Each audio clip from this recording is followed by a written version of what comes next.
감사합니다. 자, 오늘 말씀은 자존심보다 생명이 중요하다라고 하는 제목으로 우리 말씀 함께 나누겠습니다.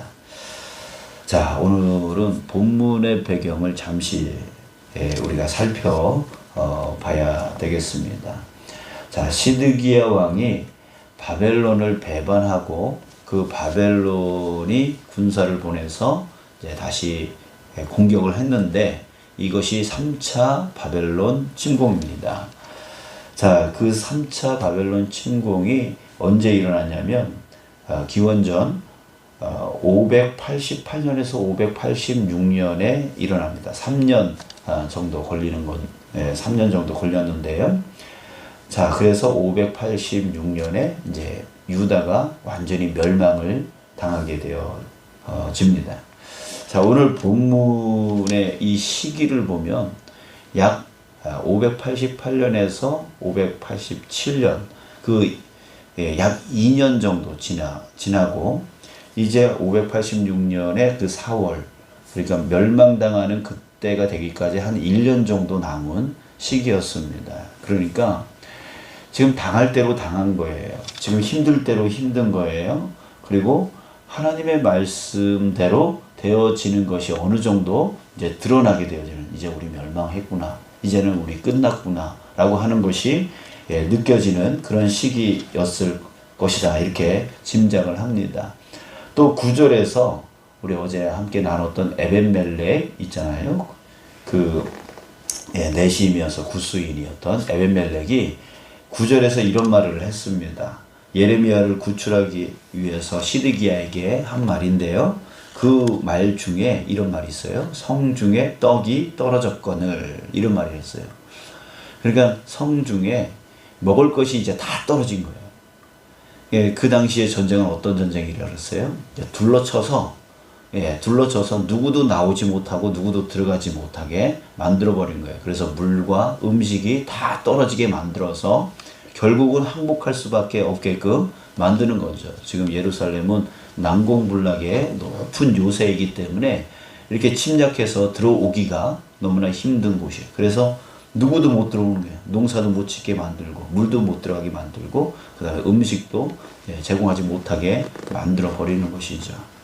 자, 그래서 한 2년간 지나니까 이건 성중에 먹을 게 하나도 없어지는 거죠. 이제 다 굶어 죽게 생긴 거예요. 이제는 남유다가 완전히 패색이 완연한 그런 시기였다라고 할 수가 있습니다. 자, 이런 시기에 바로 시드기야 왕이 예레미야를 몰래 부른 거예요. 몰래 불러서 과연 하나님이 또 무슨 말씀을 하실까? 그걸 또 물어본 거죠. 그랬더니 예레미야는 어떻게 대답합니까? 여전히 똑같이 얘기를 합니다.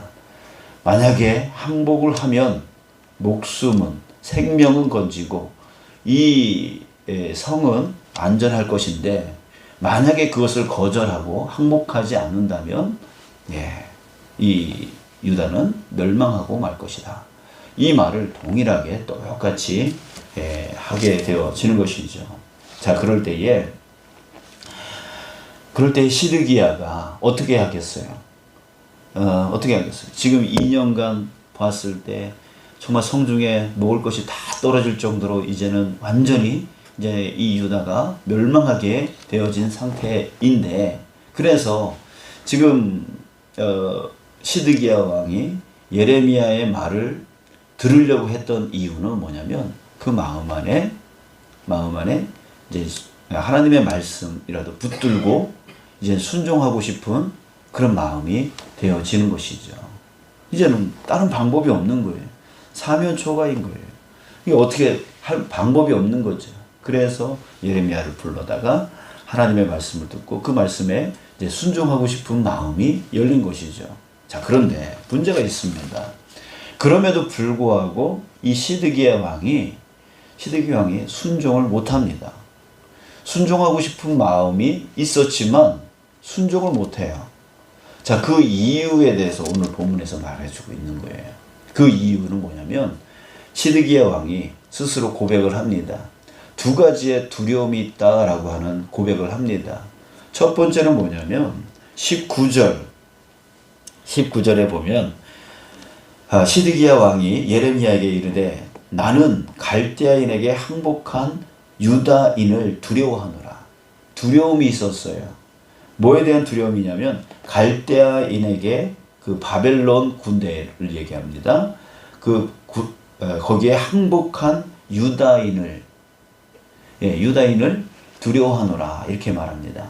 자, 이게 무슨 말이냐면 당시에 그 시드기야 왕과 그 고관들이 불의를 행합니다. 가난한 자들의 등을 쳐먹습니다. 그래서 하나님이 진노하고 분노하여서 이 징계를 내리고 있는 것인데 우상을 섬기고 불의를 행하는 공의와 정의를 잃어버리는 그런 모습을 보여요. 그러니까 백성들이 너무나 괴로워하는 거예요. 그래서 그 백성 중에 그 시드기야 왕을 싫어해서 바깥으로 나가서 항복한 사람들이 있어요. 유다인들 중에 항복한 사람들이 있단 말이에요. 그리고 또 예레미야가 이 하나님의 말씀을 선포하니까 그 말씀대로 또 순종하여서 또 나가서 항복한 사람도 있습니다. 자, 그렇게 미리 항복한 사람들이 있단 말이에요. 그런데 만약에 시드기야 왕이 갈대아인에게 항복을 한다? 자, 그렇게 되어졌을 때에 갈대아인이 자기 자신을 그 미리 항복한 그 사람들에게 내어주면 시드기야 왕은 어떻게 되겠어요? 그들에게 조롱당할까? 아이고, 그럴 줄 알았어. 그렇게 당할 줄 알았어. 이렇게 조롱당할까봐 그게 두려웠다라고 말하고 있습니다. 또 해함을 당할 수도 있을 겁니다. 그렇게 우리를 괴롭히더니만, 그렇게 우리 등을 쳐먹더니만 그렇게 됐네 라고 하면서 시드기야 왕에게 해를 끼치는 그런 일이 있을 수도 있는 것이죠. 지금 순종하고 싶으나 하나님의 말씀대로 항복하고 싶으나 그런 일이 자기에게 있을 것 같아서 조롱당할까봐, 또 그들에게 비난당할까봐, 또 그들에게 해함을 당할까봐 이게 두려워서 항복을 하지 못하는, 하나님의 말씀에 순종하지 못하는 그런 이유를 대고 있습니다. 자, 또 한 가지는 뭐냐면 24절 이하에 이렇게 말합니다. 시드기야가 예레미야에게 이르되 너는 이 말을 어느 사람에게도 알리지 말라. 그리하면 내가 죽지 아니하리라. 이렇게 말을 합니다. 이 말은 왜 그렇습니까? 지금 고관들이요, 지금 시드기야 왕이 자기가 하고 싶어도 하지 못하는 이유 중에 하나가 뭐냐면 그 고관들이 옆에서 부추기고 있기 때문입니다. 부추기고 있기 때문에. 그래가지고 아무에게도 알리지 말라는 거예요. 그 고관들이 알면 안 된다는 얘기예요. 네가 고관들한테 얘기하지 않으면 내가 너 죽이지 않을 거야 라고 하면서 그 목숨을 걸고 협박을 하는 거예요. 그러니까 지금 시드기야 왕이 순종하고 싶으나, 하나님의 말씀에 순종하고 싶으나 저 고관들 때문에 또 못하게 되어지는, 그 고관들이 너무나 두려워서 못하게 되어지는, 사람을 두려워하는 거죠. 다른 사람들을 두려워하는 거죠. 자, 이 두 가지 이유 때문에 하나님의 말씀에 이제는 순종하고 싶지만, 그런 마음이 생겼지만 그럼에도 불구하고 이 두 가지 이유 때문에 순종하지 못하는 그 시드기야의 고민에 대해서 말해주고 있는 거예요. 자, 여러분, 그렇습니다. 순종하고 싶으나 순종하지 못하는 이유. 여러분들, 우리도 마찬가지예요. 순종하고 싶은 마음이 들지만 누군가가 나를 조롱할 것 같고, 나를 비난할 것 같고, 나에게 해를 끼칠 것 같은 그런 두려움. 내가 이렇게 순종하고 나갈 때에 소외당할 것 같고 해를 당할 것 같은 그런 마음, 이것 때문에 순종하고 싶으나 순종하지 못하는 경우가 있단 말이죠. 자, 이런 사람들이 있을 거예요. 죄를 짓던 사람들이 있습니다. 그리고 뭐든지 뭘만 하면은 반대만 하는 사람이 있을 겁니다. 또 뭐만 하면 비난만 하는 사람이 있을 겁니다. 근데 이런 사람이 말씀을 듣다가 은혜를 받았네요. 깨달음이 왔네요. 내가 이렇게 살면 안 되겠구나. 이런 죄를 지면 안 되겠구나. 또 이렇게 저 사람들을 비난하는 말들을 하면 안 되겠구나. 이렇게 반대만 해서는 안 되겠구나. 그런 말씀을 통해서 다 깨달았어요. 자, 그래서 이제는 죄짓지 말아야지. 이제는 이렇게 반대하거나 이렇게 비난하는 그런 말들을 하지 말아야지. 이렇게 생각을 했습니다. 자, 그런데 그러지를 못하는 거예요. 예, 순종하고 싶으나 그 말씀대로 살고 싶으나 그 말씀대로 순종하며 살지를 못하겠는 거예요. 자, 왜 그럴까요? 내가 이전에는 저렇게 살았는데 내가 이제는 말씀대로 이렇게 살려고 하니 저 사람들이요. 야, 네가 뭐 그렇게 산다고? 이전에는 그렇게 악랄하게 살다가 그렇게 죄짓다가 살다가 지금 이렇게 산다고? 에이, 말이 안 돼 하면서 사람들이 조롱할 것 같은 거예요. 사람들이 야, 네 같은 놈이 그렇게 살다가 이렇게 사는 게 말이 되냐라고 비난할 것 같은 거예요. 야, 너는 이제 우리하고 끝이야 하면서 사람들이 나를 소외시킬 것 같은 거예요. 예, 그런 생각이 드니까 내가 이제 이 죄에서 벗어나고 이 삶에서 바뀌고 이제 더 이상 비난하는 그런 삶, 하나님이 원치 않는 삶을 살고 싶지 않지만 저 사람들이 나를 비난할 것 같고 에이 하면서 손가락질할 것 같고 조롱할 것 같고 이러니까 그 삶에서 벗어나기가 힘든 것이죠. 순종하고 싶으나 순종하지 못하는 이 자존심이 걸리는 거예요. 나 이렇게 조롱당하고 싶지 않은데, 나 이렇게 비난받고 싶지 않은데, 내가 비난했던 사람에게 내가 또 오히려 비난을 받고, 내가 조롱했던 사람에게 오히려 조롱받고 조롱받는 그 자존심이 용납이 안 되는 것이죠. 그래서 순종을 못하는 그런 경우가 우리에게 많이 있습니다. 자, 예전에 설교에서 예화로 한번 얘기한 적이 있는 얘기를 한번 더 하려고 하는데요. 옛날에 아주 술꾼 집사님이 있었습니다. 오래전부터, 이제 고등학교 때부터 알던 친구들, 그 친구들하고 그렇게 인생의 낙이 그 친구들 만나가지고 술 먹는 게 너무 좋았던 집사님이었습니다. 자, 그런데 이분이 은혜를 받은 거예요. 성경을 공부하면서 말씀을 들으면서 은혜를 받은 거예요. 깨달은 거예요. 나 이제 끊어야 되겠다. 이제는 더 이상 이런 삶을 살지 말아야 되겠다 라고 하는 그런 마음이 생겼어요.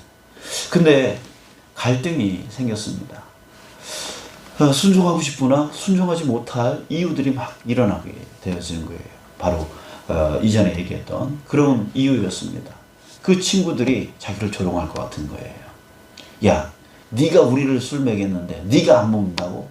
막 이러면서 조롱할 것 같고 또 비난할 것 같고 또 이제 너는 친구도 아니야 라고 하면서 소외시킬 것 같고 이런 마음들이 정말 계속 갈등이 되는 거예요. 나는 하나님 말씀대로 살고 싶은데 이제는 술을 완전히 끊고 하나님이 원하는 그런 삶을 살고 싶은데 저 친구들을 잃어버릴 것 같고 저 친구들에게 조롱당할 것 같고 비난당할 것 같고 소외당할 것 같고 이런 두려움 때문에 놓지를 못하는 거예요. 그것을 순종하지 못하는 거예요. 그래서 하나님께 계속 기도하는 거죠. 하나님 어떻게 되는 거예요? 하나님 어떻게 되는 거예요? 기도하다가 결국 하나님께서 힘을 주셔서 결단하기로 했어요. 내가 친구를 잃을지라도 하나님 말씀을 쫓아가리라. 이렇게 결단하게 되었어요. 그래서 그것을 실천하기 시작했어요. 그리고 하나님께서 지혜 주셔서 어떻게 했냐면 술자리에는 참석할 수 있도록 한 거죠. 그리고 나서 그 술 취한 친구들을 그냥 자기가 취했을 때는 몰랐는데 자기는 안 취하고 친구들이 취하니까 너무나 불안한 거예요. 이 친구들이 집에까지 어떻게 가나 이게 불안한 거예요. 그래가지고 친구들을 다 집에까지 데려다주고 책임지고 막 이렇게 대리운전 시키고 막 등등 해가지고 그걸 보내준 거죠. 그걸 이제 한 번, 두 번, 세 번 이렇게 하니까 처음에는 조롱하던 친구들이, 처음에는 비난하던 친구들이, 처음에는 야, 너 결벌이야, 너하고는 이제 같이 뭐 친구 안 할 거야, 막 이렇게 하던 친구들이 오히려 이 집사님과 함께 있는 것을 안심하게 여기는 거죠. 또 부인들도 이분하고 같이 술 먹는 것에 대해서 안심하고 오히려 좋아하는 거예요. 네, 그래서 결국은 그 친구도 잃지 않고, 예, 그 조롱도 비난도 더 이상 받지 않고 오히려 하나님의 말씀에 순종하는, 예, 그런 일들에 대한 그 은혜의 간증을 들은 적이 있습니다. 자, 예레미야가 그 두려워하고 있는 시드기야에게 이렇게 말했습니다. 20절 예레미야가 이르되 그 무리가 왕을 그들에게 넘기지 아니하리이다. 무슨 말이냐면 당신이 두려워하는 그 일은 일어나지 않을 것입니다. 왜 그럴까요? 하나님께서 역사하여 주시기 때문에, 말씀에 순종하는 자에게 하나님께서 역사하여 주실 것이기 때문에, 보호하여 주실 것이기 때문에, 바로 이 술꾼 집사님이 자기의 그 두려워했던 그런 것들을 내려놓고 하나님 말씀에 순종하기로 결정했을 때 하나님께서 그로, 예, 더 이상 조롱당하지 않고 더 이상 비난당하지 않고 더 이상 피해당하지 않도록 주님께서 이끌어 주셨던 것처럼 오히려 그들에게 더 좋은 친구로 남을 수 있도록 그렇게 되어졌던 것처럼 이 시드기야에게 예레미야가 그렇게 말한 거예요. 그런 일은 일어나지 않을 겁니다 라고요. 여러분들, 우리가 두려워하는 부분들이 있어요. 하나님 말씀을 순종하고 싶은 마음이 여기까지 찼는데도 그것을 순종하지 못하는 그런 이유들, 이 자존심의 문제, 조롱당할까 비난당할까 이 문제 때문에 순종하지 못할 때가 있습니다. 자, 그런데 여러분, 예레미야가 다시 시드기야에게 이렇게 말했잖아요. 그리하면 왕이 복을 받아 생명을 보존하시리이다 라고 했습니다. 여러분들, 자존심이 중요한가요? 생명이 중요한가요? 지금 시드기야가 자존심 내세울 때입니까? 조롱당할까 비난당할까 그거 두려워할 때입니까? 아니잖아요. 지금 생명이, 자신의 생명뿐만 아니라 지금 그 유다 백성들의 생명까지도 지금 이 왕이 책임지고 있는 거잖아요. 그랬을 때 자기의 자존심을 내려놓고 자기가 조롱당하는 거 조롱당하고 비난당하는 거 비난당하더라도 생명이 중요한 거잖아요. 그래서 여러분들, 우리 결단해 나가야 됩니다. 주님의 말씀을 들었을 때 남들이 뭐라 할지라도 여러분들, 우리가 뭐 해야 돼요? 예, 일단 살고 봐야죠.